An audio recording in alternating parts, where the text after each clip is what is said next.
ఈ వెహికల్ వచ్చేసి Yamaha salute. చాలా సంవత్సరాలు కాదు. ఒక 6, 7 నెలలవుతుంది ఈ వెహికల్ చూసి.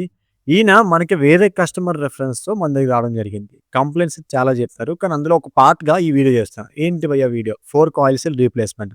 సో, మన ఛానల్ గనుక మీరు కొత్తది ఖచ్చితంగా సబ్స్క్రైబ్ చేసుకొని పక్కన బెల్ ఐకాన్ క్లిక్ చేసేయండి. అట్లనే మీరు చాలా బళ్ళు వాడుతుంటారు. ఒక స్ప్లెండర్ వాడితే స్ప్లెండర్‌కి ఫోర్క్ ఆయిల్ సీల్ ఎలా మార్చాలి? ఫ్యాస్ట్ ఫుల్లర్స్ వాడితే అవన్నీ బళ్ళకి సంబంధించి ఫుల్ వీడియో చేశా. ఫోర్క్ ఆయిల్ సీల్‌కి సంబంధించి ఓకేనా? మన ఛానల్ ప్లేలిస్ట్ చెక్ చేయండి.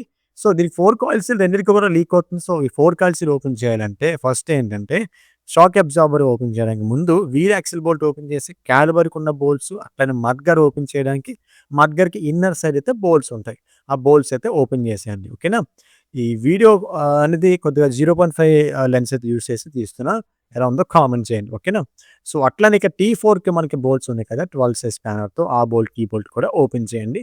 అట్లనే పైన మీదనొచ్చేసరికి మనకి స్టీల్ బోల్ట్స్ 2 ఉంటాయి. పైన 2 గూడా. ఆ 2 స్టీల్ బోల్ట్స్ కూడా ఓపెన్ చేసేయండి. భయ్యా ఎందుకు ఈ యమహా సెల్యూట్‌ని మీరు ఎంకరేజ్ చేయలేదు నాకొక డౌట్. ఎందుకంటే ఈ బండి పికప్ కానీ, మైలేజ్ కానీ అల్టిమేట్. కానీ ఎందుకు మీకు నచ్చలేదో నాకు అర్థం కాలే. చాలామందైతే ఇది డిస్‌క్వాలిఫై బండి అని చెప్పేస్తున్నారు. సో, ఈ ఫోర్క్ ట్యూబ్ అయితే ఓపెన్ చేసి లోపల ఒక ప్లాస్టిక్ బుష్ ఉంటుంది. స్ప్రింగ్ ఉంటుంది. అండ్ ఇందులో ఆయిల్ అనేది ఎలా ఉంది చూసారా? కంప్లీట్‌గా బ్లాక్ అయిపోయింది. అంత బ్లాక్ అయ్యేదాకా వాడారంటే మీరు చాలా ఇబ్బందులు ఫేస్ చేస్తారు. ఎందుకంటే షోల్డర్ పెయిన్స్ వస్తాయి. అట్లనే షాక్ అబ్జార్బర్ స్టీల్ స్టెమ్ అయితే అరిగిపోతుంది. మనకి లైఫ్ అయితే తగ్గిపోతుంది. సో, అప్పుడు అనవసరంగా ఎక్కువ అంటే ఎక్కువ అమౌంట్ అయితే ఇన్వెస్ట్ చేయాలి. సో, అట్లా వద్దండి. ఏదైనా చిన్నగా ఉన్నప్పుడు చేపించుకుంటే చిన్నతో పోతుంది. తక్కువతో పోతుంది అమౌంట్ అనేది. పెద్దగా అయితే చాలా ఇబ్బంది పడతారు. ఓకేనా? సో, అట్లయితే చేయమాకండి. సో, 4 కాయిల్స్ మొత్తం ఆయిల్ అయితే మొత్తం డౌన్ చేసేసి ఈ స్టెమ్ తిరగేసైతే దీనికి పెట్టేయండి. అంటే టీ బార్ ఉంది కదా! టీ బార్‌కైతే పెట్టేసి, ఆ టీ బార్ కింద నుంచి స్టెమ్ పైనుంచి కూడా 4 దెబ్బలు కొట్టండి సుత్తితో. విరిగిపోయేలా కాదు అటాచ్ చేయేలాగా. సో, ఇప్పుడు దీనిలో మీకైతే ఎల్లంకి కనిపిస్తుంది కదా! దీనికి 6 ఎల్లంకి యూజ్ చేసి బోల్ట్ అయితే ఓపెన్ చేయాలి. ఎలాగా? ట్రిక్ ఏంటంటే ఫస్ట్ మీ కాలుతో కింద టీ రాడ్ అయితే పట్టుకోండి కదలకుండా.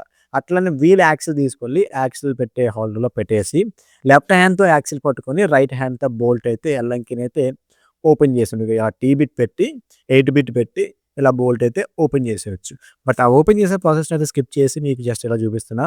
దీని థ్రెడ్డింగ్ కూడా నార్మల్ థ్రెడ్డింగ్ ఉంటుంది. రివర్స్ థ్రెడ్ అయితే ఉండదనమాట. నార్మల్ థ్రెడ్డింగే ఉంటుంది. అండ్ దీనిలో ఖచ్చితంగా మీరు జాగ్రత్తగా చూసుకోవాల్సిన విషయం ఏంటంటే, ఈ బోల్ట్‌కి కిందన ఒక కాపర్ వాచర్ ఉంటుంది. ఆ కాపర్ వాచర్ గనుక పోయింది అంటే మీకు ఆయిల్ అనేది లీక్ అయ్యే ఛాన్సెస్ 100% ఉంటాయి. సో, కాపర్ వాచర్ జాగ్రత్తగా తీయండి. ఒకవేళ కొన్ని సార్లు ఏంటంటే, ఆ కాపర్ వాచర్ అనేది దానికే అటాచ్ అయ్యి ఉండిపోతుంది. అటాచ్ అయ్యి ఉండిపోతే బయటికి రాదు. బట్ ఆ వర్క్ చేసినప్పుడు ఆయిల్ సీల్ మార్చినప్పుడు ఏంటంటే చూసుకోండి. వాచర్ పడిపోతే ఇబ్బందయితది కదా! సో, ఆ కాపర్ వాచర్ అయితే బయటికి తీసేయండి. సో, అలా యమహా సెల్యూట్ యొక్క ఆయిల్ సీల్ నాకు దొరకటం లేదు. ఇప్పుడేంటి పొజిషన్ ఏంటంటే, దానికి ఆల్టర్‌నేటివ్ ఏమైనా ఆయిల్ సీల్ సెట్ అవుతుందంటే సెట్ అవుతుందండి. హీరో హోండా స్ప్లెండర్‌కి ఆయిల్ సీల్ అయితే వేసేయండి సరిపోతుంది 100%. అవన్నీ కూడా ఒకటే మాన్యువల్ ఉంటుందనమాట. సో, మరి పల్సర్ వేయకండి. ఎందుకంటే పల్సర్ చాలా సైజ్ పెద్దది. సో, ఈ ఆయిల్ సీల్ బయటకి తీసే ముందు ఏంటంటే, మీదన డస్ట్ క్యాప్ సీల్ ఉంటుంది. ఆ డస్ట్ క్యాప్ సీల్ తీయడం ఎట్లా? ఇగో స్క్రూ డ్రైవర్ ఉంటుంది కదా! Minus screw driver. ఆ స్క్రూ డ్రైవర్ అందులో పెట్టి కొద్దిగా క్లోజ్ చేయండి. లేదా ఇలాంటి బ్లేడ్ అయినా పర్లేదు. యాక్సిల్ బ్లేడ్ అయినా పర్లేదు. ఏదైనా పర్లేదు. డస్ట్ క్యాప్ సీల్ అయితే ఓపెన్ అయిపోయింది. ఇప్పుడు దాని లోపల ఆయిల్ సీల్ బయటకి రాకుండా ఉండడానికి ఒక లాక్ అయితే ఉంటుంది. అది కూడా ఒక స్క్రూ డ్రైవర్ కానీ, ఒక ఓస్ గాని ఏదైనా పట్టుకొని తీసేయండి. సో, ఆయిల్ సీల్ అయితే బయటికి పీకేయండి. ఇప్పుడు ఇక్కడైతే బుష్ ఉంది కదా! బుష్ పెట్టేసుకొని ఆ పాత ఆయిల్ సీల్ పీకేసాం కాబట్టి కంప్లీట్ లోపల ఎంటైర్ మొత్తం కూడా నీట్‌గా క్లీన్ చేసేసుకొని దానికైతే పెట్టేసుకోండి. పెట్టేసుకొని మీదన మర్చిపోకుండా భయ్యా బోల్ట్‌కి ఒక కాపర్ వాచర్ అయితే ఉంటుంది. చూసారు కదా! Copper washer, bolt. ఆ వాచర్, బోల్ట్ పెట్టేసుకొని ఫుల్ టైట్ అయితే చేసేయండి. ఎట్లానైతే ఇందాక ఇప్పారో సపోర్ట్ తీసుకొని అట్లానే ఫిక్స్ చేయండి. ఈ పాత ఆయిల్ సీల్ చూసారు కదా! ఇప్పుడు దీనికి మనం ఏం చేయాలి? కొత్త ఆయిల్ సీల్ ఫిక్స్ చేయాలి. కొత్త ఆయిల్ సీల్ ఫిక్స్ చేసినప్పుడు 3 స్టెప్స్ ఉంటాయి. ఫస్ట్ స్టెప్ వచ్చేసి ఐదర్ మీరు దానికి inside and outside oil apply చేసి పుల్లర్‌తో ఫిక్స్ చేయండి. లేదు నాకు అట్లా కాదనుకుంటే ఏదైతే ఆయిల్ సీల్ ఫిక్స్ చేసే చాంబర్ ఉంది కదా! ఫోర్క్ ట్యూబ్ ఉంది కదా! అది కొద్దిగా హీట్ చేసి ఫిక్స్ చేసినా పర్వాలేదు. లేదు అని ఇంక అది పుల్లర్ కూడా లేదనుకుంటే పాత ఆయిల్ సీల్ ఉంది కదా! ఆ కొత్త ఆయిల్ సీల్ పెట్టి మీదన పాత ఆయిల్ సీల్ పెట్టి ఒక 32 స్పానర్ పెట్టి సుత్తితో కొట్టండి.